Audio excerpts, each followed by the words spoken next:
페이지 168페이지 콘크리트 성질 부분에 대해서 보도록 하겠습니다.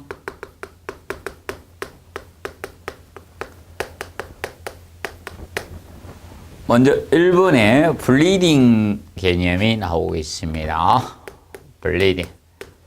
자, 블리딩은 우리나라 말로 하면 수분 상승 현상이라고 보시면 되겠습니다. 수분 상승 현상. 자, 블리딩 개념은 자, 콘크리트 비볐을 때 너무 묽은 비빔을 하게 됩니다. 그래서 물을 너무 많이 넣고 비볐기 때문에 응결이 되기 전에 자, 이렇게 층강 깔아앉습니다. 이 굵은 골재라든지 묵은 것들은 층강 깔아앉으면서 자, 뭐가 생기는가 하면 이 재료 분리가 발생이 되면서 상승합니다. 이때 표면으로, 콘크리트 표면으로 이 물하고 이물질이 불순 미세물 이물질들이 자, 상승하게 됩니다. 상승하는 현상이 이것은 상승하고 자, 묵은 것들은 깔아앉는 거예요. 뭐 골재라든지 시멘트 입자 중에 큰 것들, 이 묵은 것들은 층강하고요. 이런 것들이 상승하는 현상을 블리딩이라고 칭합니다.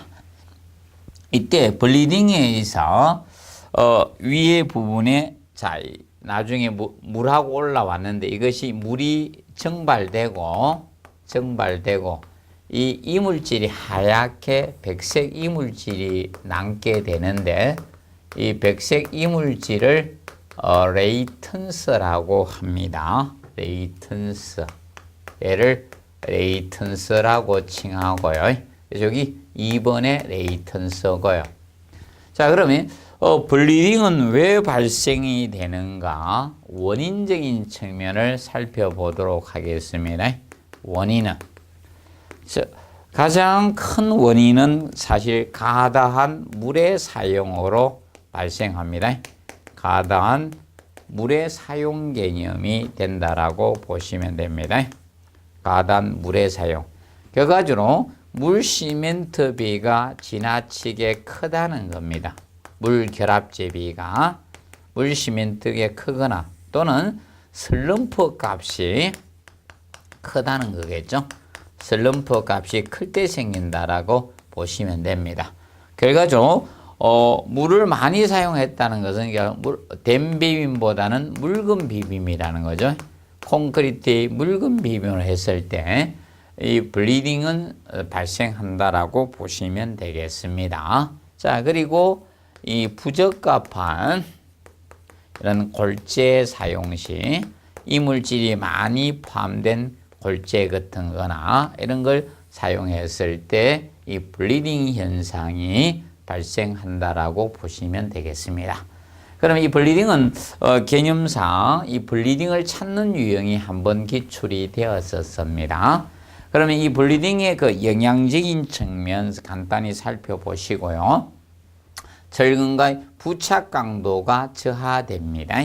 자, 왜 부착 강도가 저하되는가 하면 지금 현재 재료 분리가 발생이 됐고요. 재료 분리가 발생이 됐습니다. 자갈은 자갈대로, 모래는 모래대로, 시멘트는 시멘트로 분리되어 있는 상태이기 때문에 부착력은 떨어질 수밖에 없죠.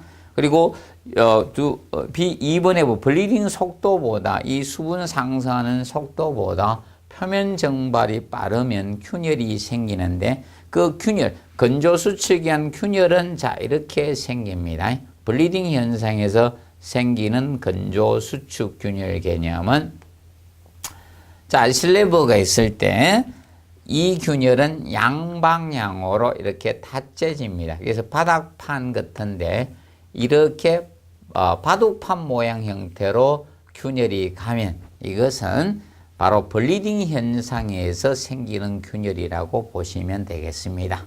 그래서 균열이 양방향으로 바둑판 모양으로 발생하는 균열이 블리딩에 의해서 생기는 균열이 됩니다. 왜냐하면 재료 분리가 생겼기 때문에 표면에는 시멘트 중에서도 입자가 가장 고운 시멘트만 있기 때문에 양방향으로 다 째집니다. 자, 그래서 여러분들이 보통 논바닥이라든지 강바닥, 하천바닥과 같은 이 진흙과 같은 아주 고운 입자가 위에 퇴적물이 있기 때문에 갈라지게 되면 양방향으로 다 째지거든요. 그거와 같은 균열 형상으로 생기는 게 건조 수축 균열입니다. 그리고 세 번째, 이어치기 시 접착 강도가 떨어질 수밖에 없죠. 이거는 바로 레이턴스 때문에 그런 겁니다. 이물질 때문에. 그래서 이 레이턴스를 제거한 후에 콘크리트 이어치기를 해 주셔야 됩니다.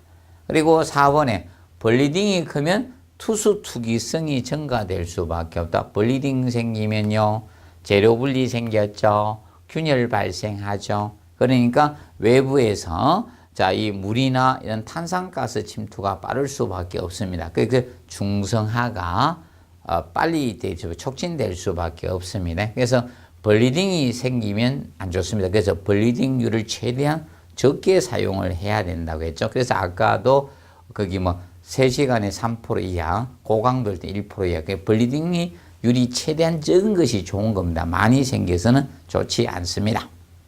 자, 그럼 블리딩이 이제 대책은 원인의 반대 개념으로 가주시면 되는 겁니다. 그래서 가다음 물의 사용, 그래서 물시멘트 크거나 슬럼프 값이 적을 때 생겼으니까 그 개념으로 보시면 되겠죠. 그래서 슬럼프 값은 적게 하면 되는 거고, 그 물시멘트비 적게 하라 이거죠. 물의 사용량을 최대한 적게 해주시면 됩니다. 그러면 미실한 콘크리트가 된다는 거죠. 물을 적게 써주면.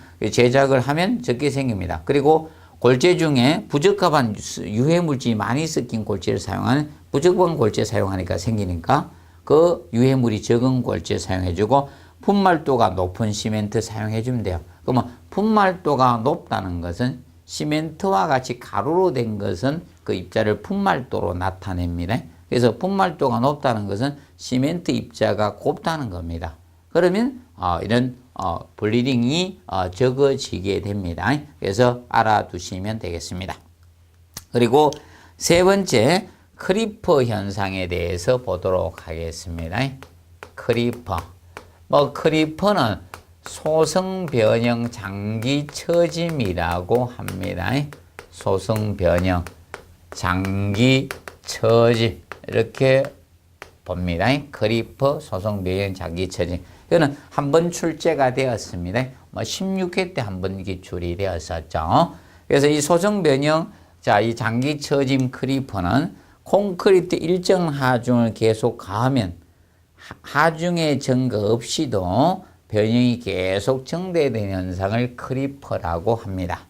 자, 크리퍼는 사실 자, 우리나라 사람들의 성격 때문에도 많이 발생을 한다라고 보시면 된다.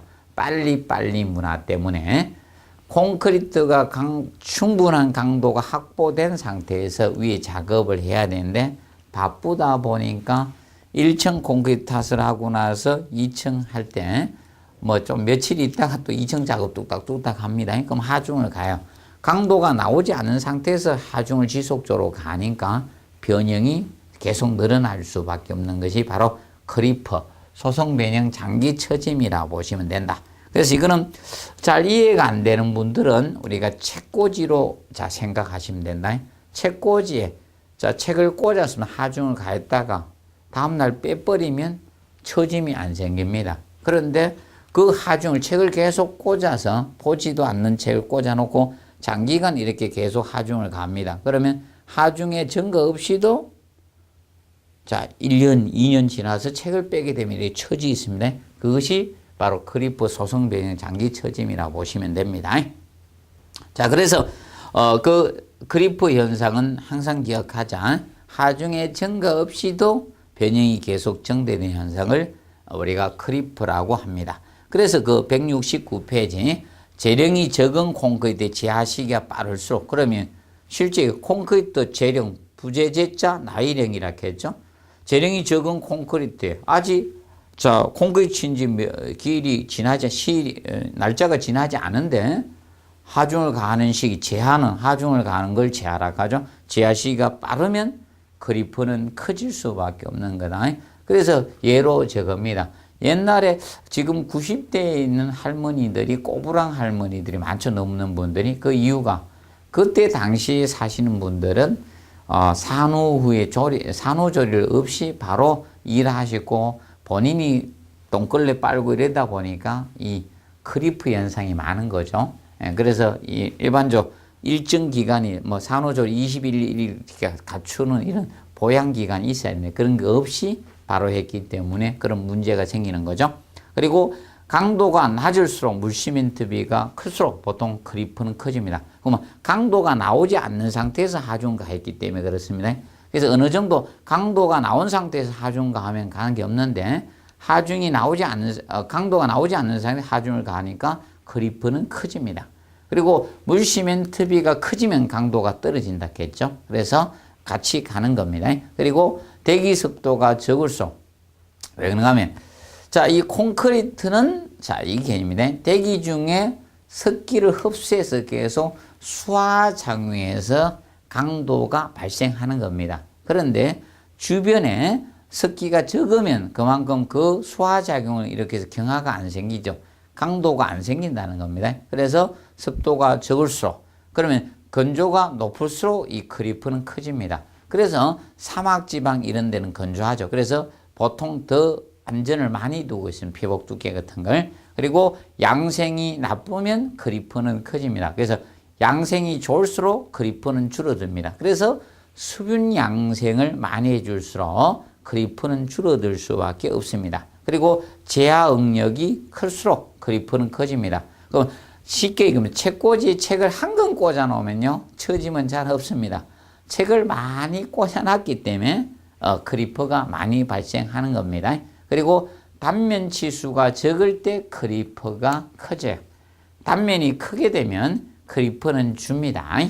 그리고 온도가 높을 때 자, 그래서 습도하고 온도는 반대로 항상 갑니다. 그래서 시설 개론에서 습도하고 온도는 반대로 간다는 것을 항상 기본을 잡아 두시기 바랍니다. 그리고 단위 시멘트량이 자, 많을 때 크리프는 커집니다. 단위 시멘트량이 많아지면 이꼬르 자, 단위 수량도 많아집니다. 물의 사용량도 많아집니다. 우리가 단위 시멘트량이라는 것은 단위 시멘트량은 이것이 단위 시멘트죠. 콘크리트 1세제곱미터 1세미 비빔할 때 자, 이 사용되는 시멘트의 양이래야죠. 사용되는 시멘트의 양이 단위 시멘트량입니다. 그렇기 때문에 자, 일반적으로 자, 그러면 항상 동일 물시멘트비를 기준 잡기 때문에 그렇습니다. 그러면 단위 시멘트량 증가되면요. 그래서 단위 시멘트량이 증가된다는 것은 커진다는 것은 골재, 모래와 자갈의 사용량이 준다는 겁니다. 그럼 콘크리트 배합비가 콘크리트는 사실 자, 이 시멘트 대 모래 대 자갈의 배합비거든요. 골재의 배합비를 나타내는 거예요. 그러면 이때 시멘트가 많아지면 골재가 줄어야 되는 겁니다. 반대로 시멘트 양이 줄면 모래와 자갈의 양이 많이 는다는 것을 의미하고 있습니다. 그럼 시멘트 1일 때 모래 2, 자갈의 배합비가 4인 배합비가 있고요. 그 다음에 1대 3대 6인 배합비가 있다는 겁니다. 자, 그러면 시멘트 1 넣었을 때 모래와 자갈이 2, 4를 썼다. 그러면 골재가 6이 들어갔다는 거죠. 이거에 비해서.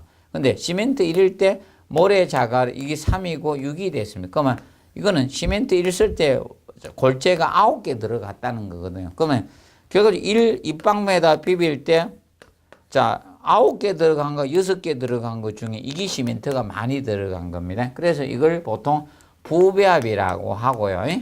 부배합. 시멘트 양의 많은 배합. 이것이 빈배합 개념이 되는 겁니다. 빈배합. 이야기 알아두시고. 그리고 단위 시멘트량이 증가되면 왜 자, 물의 양도 많아지는가 하면 항상 보통 일반적으로 물 결합제비, 물 시멘트 비를 따졌을 때 물 결합제비 이 물 결합제비 또는 물 시멘트 비는 사실상 이거 있잖아요. 물의 중량에 대한 시멘트의 중량비였습니다. 시멘트의 중량의 비로 나타낸다. 이걸 백분율한 것입니다. 그러면 자, 동일 물심에 항상 모든 조건은 동일 조건이어야 됩니다. 그러니까 물결합제비 봅시다. 그러면 50%였다. 50%였다고 가정을 하자는 겁니다. 가정하자. 물시멘트의 50%다. 항상 동일 조건입니다. 그러면 시멘트량 증가하면요, 물도 따라서 증가돼야지 50% 되는 겁니다. 그러면 시멘트 220 썼다. 220 썼을 때 50% 되기 위해서는 물을 110을 써야 되거든요. 이게 물 결합제비 50%. 그럼 시멘트량 증가해서 320 썼습니다. 그러면 물도 따라서 160을 써야 됩니다. 그래서 물 결합제비 50%가 나오는 거예요. 그래서 단위 시멘트량 증가되면 물이 주는 건 아니에요. 단위 시멘트량 증가되면 물도 따라서 증가됩니다. 항상 모든 것은 동일 조건입니다. 시험도 동일 조건에서 시험 치지 조건을 다르게 해서 시험 치는 건 아니지 않습니까? 그래서 같이 간다라고 보시면 된다. 기억하시고, 그 다음에 건조수, 그래서 단위 시멘트 많을 때가 이제 크리프가 증가됩니다. 물을 많이 넣는다는 개념이니까 같이 가고, 그 다음에 거기에서 보시면 압축철근 보강 나오죠. 그래서 이 크리프를 줄이기 위해서 압축철근을 보통 넣어줍니다. 그래서 한국 사람의 특징이 성질이 급해서 빨리빨리 집을 지어야 됩니다.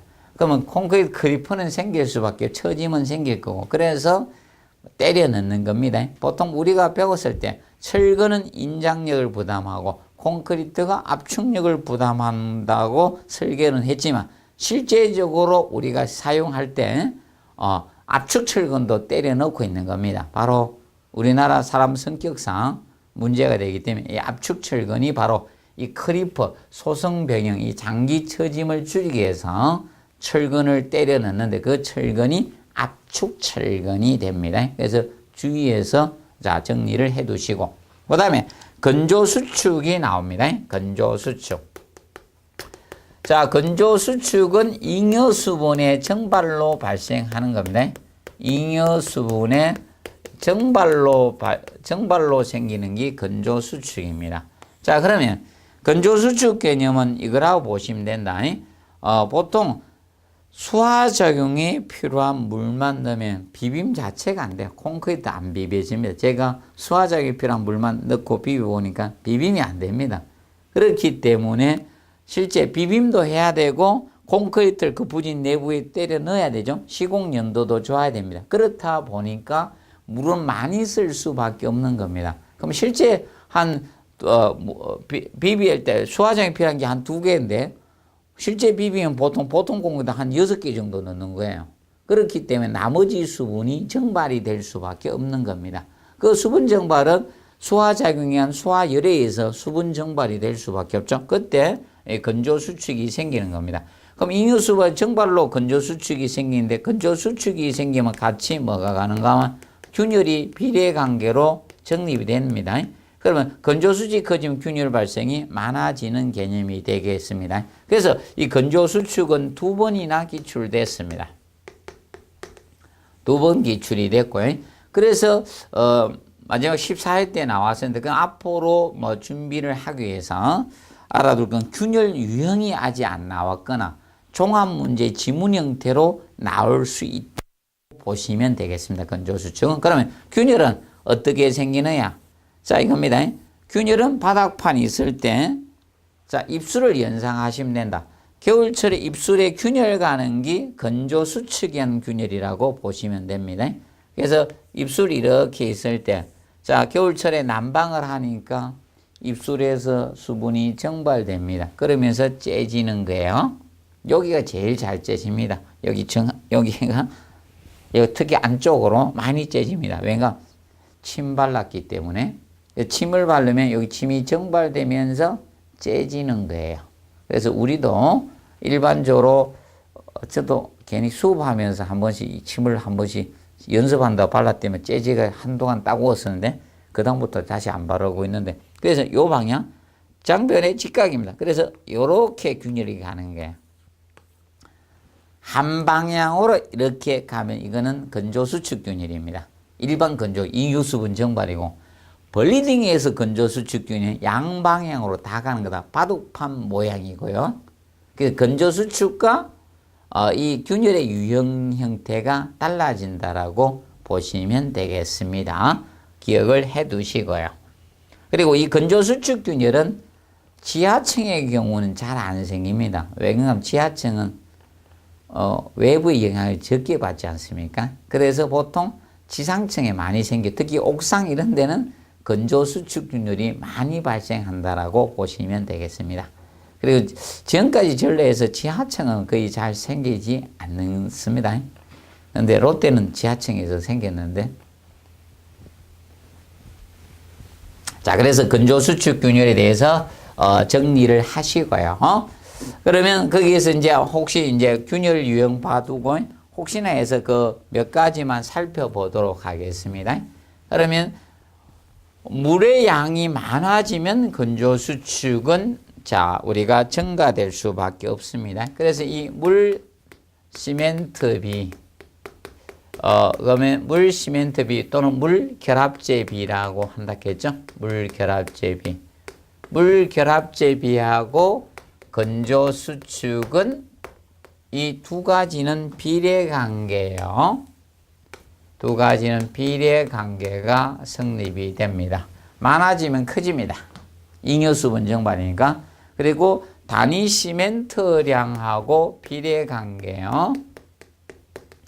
단위 시멘트량과 건조 수축은 비례 관계에 성립이 됩니다. 이 두 가지도 비례 관계에 놓여집니다. 비례합니다. 기억하시고, 그 다음에 습도하고 건조 수축은 반비례 관계. 습도하고 건조 수축은. 그래서 습도가 높으면, 자, 얘는 반비례 관계에 성립이 됩니다. 습도가 높으면 건조 수축은 줄어듭니다. 그래서 겨울철에 입술이 째지는 이유도 건조하니까 째지는 거 아닙니까? 건조 수축에서 기억하시고, 그 다음에 거기에서 5번에 보면 모르타르가 나오는데, 모르타르 말고도 이제 그 모르타르가 콘크리트 2배 정도 건조 수축이 많이 일어난다는 거죠. 그러면 건조 수축은 이렇게 보시면 돼요. 입자가 작은 것을 쓰면 건조 수축은 커져요. 그래서 시멘트 페이스트가 있다. 시멘트 페이스트. 그리고 자, 모르타르, 콘크리트가 있습니다. 그러면 건조 수축은 이리 갈수록 커지는 거예요. 이렇게 갈수록 커집니다. 시멘트 페이스트는 시멘트하고 물만 반죽한 거고, 모르타르는 시멘트하고 모래 섞은 거고, 물로 반죽. 그 콘크리트는 시멘트 모래 자갈이잖아요. 그러면 자갈이 제일 크잖아요. 큰 걸 써주면 건조 수축은 줄어들어요. 입자가 작은 것을 많이 사용하면, 사용량을 늘리면 건조 수축은 증가한다라고 보시면 되겠습니다. 기억하시고. 그 다음에 재료 분리적인 측면은 별도로 시험을 나온 것은 없고요. 재료 분리는. 그래서 이 재료 분리적인 측면은 단위 수량이나 물 시멘트가 크게 되면 쉽게 재료 분리는 이런 경우에 많이 생긴다 보시면 되겠죠. 일단은 묽은 비빔, 된 비빔보다는 묽은 비빔, 물을 많이 넣었을 때 묽은 비빔일 때 재료 분리는 발생이 된다라고 보시면 되겠습니다. 그리고 골재 입도나 입형이 부적당할 때 많이 생겼고, 너무 지나치게 큰 골재를 사용했다든지, 자, 그래서 골재에 이제 최대 치수를 제한을 두고 있는 것이 그겁니다. 그래서 또 막 이 머리통만한 돌 때려놓고 콘크리트 치고 이러면 안 됩니다. 그래서 보시고, 그 다음에 배합이 적절하지 않는 경우라든지, 그리고 혼화 재료의 부적절하게 사용이라든지, 혼화 재료를 잘 사용해야 되는데 부적절하게 사용했다든지, 시공이 잘못됐을 때 재료 분리 생기죠. 특히 이런 경우도 생긴다라고 시공이 잘못됐을 때 대표적으로 장시간 진동 다짐이라고 보면 되죠. 장시간 진동을 준 경우라든지 이런 것도 시공이 잘못 아닙니까? 적정 시간 진동을 줘야 되는데 계속 떨어버린 겁니다. 그런 경우도 재료 분리가 생기고, 그리고 콘크리트 부어 넣는 낙하고 낙가 너무 높거나 너무 빨리 부어 넣거나 이럴 경우도 우리가 재료 분리는 생길 수가 있습니다.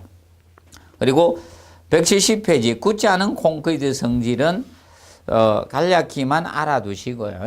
이걸 열심히 외우실 필요는 없고요. 그래서 앞으로 혹시나 시험이 어려울 걸 대비해서 간략히 정도만 기억을 해 두시고, 워커빌리티 시공연도가 있고, 컨시스턴시 이 두 가지는 꼭 비교를 조금 해 놓으시기 바랍니다. 그래서 일반적으로 이 워커빌리티는 종합적 의미에서 시공의 용이성, 난이 정도, 작업의 난이도를 나타내는 콘크리트의 묽은 정도라 보시면 됩니다. 그럼 이거는 예를 들어서 물의 양이라든지 배합비라든지 온도나 습도, 공기량 모든 측면에서 이 작업의 용이성을 묽은 콘크리트 묽은 정도를 나타내는 것이 워커빌리티 개념이고, 근데 컨시스턴시는 물의 양의 다수에 따라, 그래서 단위 수량의 다소 많으냐 적으냐에 따라서 바로 나타나는 이 물기 정도를 우리가 컨시스턴시라고 칭합니다. 그래서 두 가지는 간략히 좀 비교해 두시고, 그 다음에 7번에 균열의 종류와 형태에 보시면 전단균열, 흰균열 이 두 가지는 정확히 우리가 알아두도록 해두세요. 그럼 전단균열과 흰균열은 이 두 가지 개념을 의미합니다. 자, 지금 예를 들어서 수평부재인 보가 있습니다. 기둥과 기둥을 연결하는 수평부재 보가 있습니다. 그럼 보를 갖다가 4등분해서 우리가 나타내게 되는데, 그러면 순수한 보, 보의 길이 이 안목치수 여기에 보통 4분의 1을 우리가 나누어서 여기를 단부라고 끝부분을 단부라 칭하고 센터 부분을 중앙부라고 칭합니다. 중앙부라고 해야 돼. 그래서 단부가 양쪽에 2개. 그래서 보통 같이 칭할 때 양단부란 용어를 쓰고 있습니다. 자, 이렇게 됐을 때 여기에 균열이 단부에서 45도 방향으로 이렇게 균열이 가는 거, 이 균열을 우리가 전단균열이라고 칭합니다. 이 균열을 전단균열, 또 사인장균열이라고도 하긴 하는데 전단균열이라고 합니다. 전단균열은 이 두 가지가 합성돼서 생기는 건데, 주된 힘은 전단력이고요. 전단력이고, 그 다음에 플러스 힘 모멘트에 의해서 생깁니다. 힘 모멘트. 모멘트는 힘에다가 거리를 곱한 게 모멘트죠. 수평부재는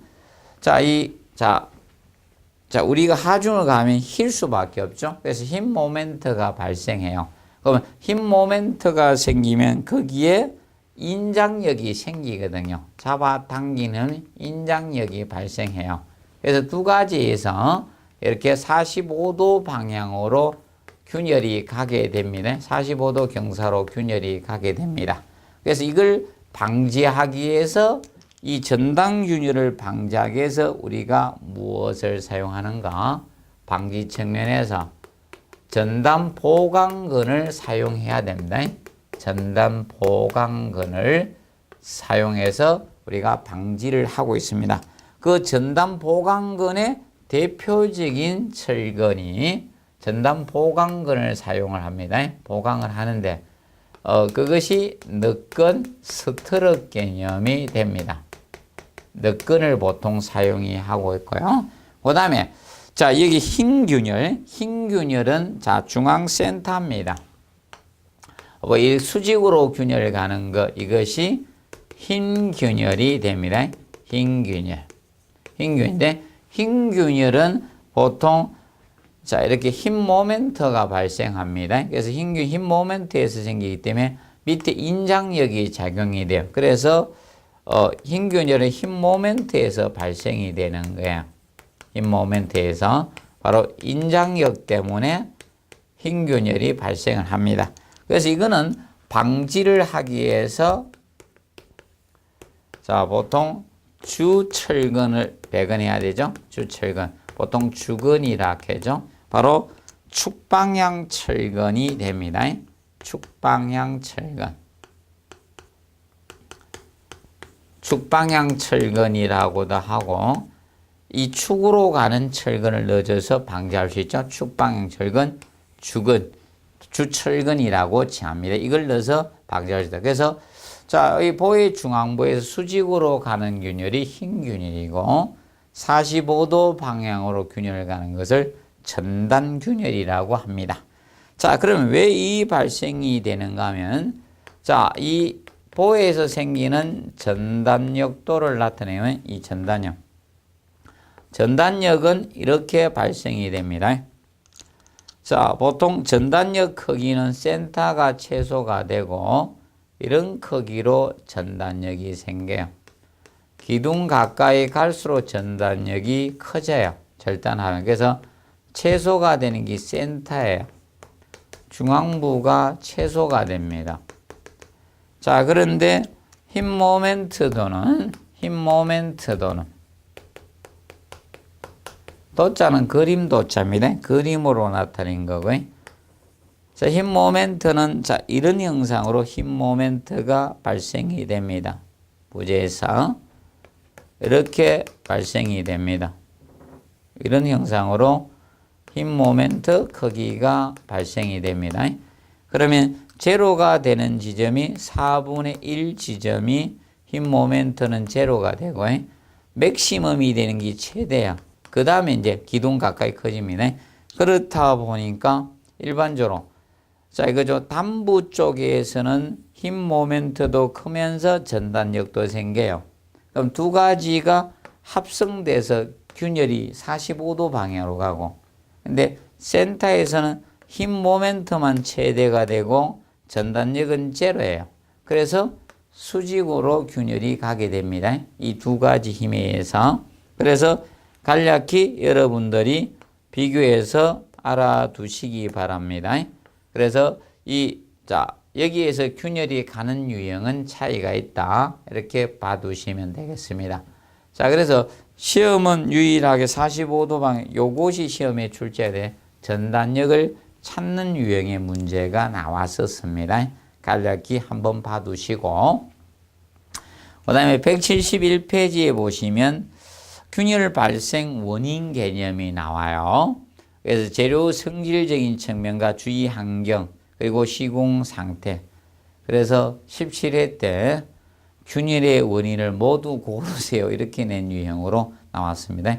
모두가 다 고르면 답이 된 형태가 나왔습니다. 그러면 앞으로의 혹시 시험에 나올 때는 세부적으로 아마 나눌 가능성이 있다. 그러면 재료 성질이란 균열과 그리고 주위 환경 외적 요인과 그리고 시공 상태에 따른 균열을 나눴죠. 그래서 이걸 서로 나누어서 낼 수도 있다. 그러면 균열 원인 중 성격이 다른 하나를 고르세요. 이런 유형도 앞으로 시험은 가능성이 있다. 그걸 대비한 걸 하려고 하면 그걸 다 하셔야 되는데 머리 아픈데요. 자, 그래서 그 재료의 성질은 시멘트의 이상 응결이나 뭐 이상 팽창이나 뭐 수화열. 우리가 수화작용에서 수화열이 생기죠. 그걸로 균열이 생기고 이건 재료의 성질적인 측면일 수밖에 없죠. 그리고 사실 시멘트의 분말도가 좋으면 반응이 빠르거든요. 경화 빠르니까 수화열이 많이 생겨요. 그리고 시멘트가 예를 들어서 이런 중용열 포틀랜드 시멘트, 조강 포틀랜드 시멘트 여기에 따라서 틀려지거든. 이런 것은 재료의 성질일 수밖에 없다. 그러면 중용열 포틀랜드 시멘트는 규산 삼석회나 알루미늄 산소 기항을 줄여서 반응을 느리게 한 시멘트의 일종이거든요. 그리고 골재는 반응성 골재나 이런 불순물 포함된 이런 거 사용해도 이건 재료적인 측면이 될 수밖에 없죠. 그리고 콘크리트가 건조 수축이나 벌리딩이나 또는 치마에 의해서 중성화 이런 것에서 균열을 갈 수 있는 이런 것은 재료적인 성질적인 측면으로 봐주면 된다. 그런데 주위 환경적인 측면도 많다. 온습도의 급격한 변화라든지 겨울에 동결이 됐다가 우리가 융해되면서 봄에든 이런 균열이 반복을 해서 균열이 갈 수도 있는 것이고, 그리고 부재 양면의 온습도 차이에서 실내하고 외부하고 온습도 차이라든지 내부 철근의 부식이라든지 하재 이런 것들은 산염류나 그럼 산성비가 자꾸 내려서 이런 것은 외적 요인이 되겠죠. 이렇게 구분하는 방법도 조금 정리를 해 두도록 해 두십시오. 그리고 171ペ하단에 균열 방지 및 저감 대책으로서 쉽게 이거는 억지로 막 암기하실 필요는 없고요. 이렇게 접근해 가시면 됩니다. 입자가 작은 것의 사용량을 늘리면 쉽게 이겁니다. 재료의 입자 크기가 작은 것, 미세한 것, 작은 것의 사용량을 늘려버리면 균열은 증가됩니다. 재료 입자가 작은 것의 사용량을 늘리면 이것은 균열 증가돼요. 방지가 안 되는 거예요. 그럼 반대로 무엇에 입자 크기가 큰 것의 사용량을 늘려줘야지 균열이 감소됩니다. 그래서 이거는 줄여야 됩니다. 그래서 균열이 증가된다는 개념을 알아두자. 그래서 거기 보면 1번 단위 수량은 줄여야 돼요. 단위 수량 늘리면 무조건 균열은 증가될 수밖에 없는 겁니다. 잉여수분 증발로 해서 건조수축에서 균열이 생깁니다. 그리고 시멘트 사용량, 시멘트도 입자 작잖아요. 줄여줘야 돼요. 키우면 균열 증가합니다. 그리고 설름포 값 적게 한다. 설름포 값 적게 하면 물 적게 쓰는 거 아닙니까? 그리고 자, 굵은 골재 사용. 굵은 골재는 입자가 큰 거잖아요. 자갈은. 그리고 쇄골재율을 작게 해주시고, 쇄골재가 모래죠. 그리고 쇄골재 모래는 입도가 큰 거예요. 그러면 굵은 모래 써주는 게 좋다. 고운 모래보다는 굵은 모래 형태를 써주시고, 그 다음에 타입C 콘크리트 온도를 최대한 낮춰주세요. 내부 온도하고 외부 온도 차가 커지면 균열은 생깁니다. 최대한 온도는 낮춰주시고, 타설식 내부 온도는 줄여주셔야 됩니다. 그리고 발량이 적은 시멘트와 혼화제를 사용해 주시면 되죠. 그래서 될 수 있으면 이런 그래서 일반적으로 조강 포틀랜드 시멘트하고 중용률 포틀랜드 시멘트에서는 발량이 적은 것은 중용률 포틀랜드 시멘트가 발량이 적은 시멘트가 되는 겁니다. 그래서 최대한 그렇게 우리가 해 주시면 되겠습니다. 그래서 이런 거 하고, 그 다음에 이제 균열 저감하는 대체, 줄이는 대체로 이제 그 균열 방지 목적으로 이제 철근을 넣어주면 된다. 그래서 아까 했던 보에서 전당 균열을 방지하기 위해서는 넛건이란 이런 걸 사용을 해준다든지, 그리고 흰 균열 방지에 주철근 보강해 준다든지, 그리고 나중에 저 온도 이한 이런 온도 균열을 방지하기 위해서는 이런 넣어주는 온도 철근을 이제 보통 넣어주는 방법이 그런 방법들 여러 가지가 있습니다. 그런 부분을 우리가 다루었습니다. 그래서 이번 시간에는 콘크리트 성질과 관련돼서 우리가 다루었고요. 그리고 다음 시간에는 제3절 철근적인 측면에 대해서 우리가 들어가도록 하겠습니다. 그래서 이번 시간은 여기서 마무리하도록 하겠습니다. 수고하셨습니다.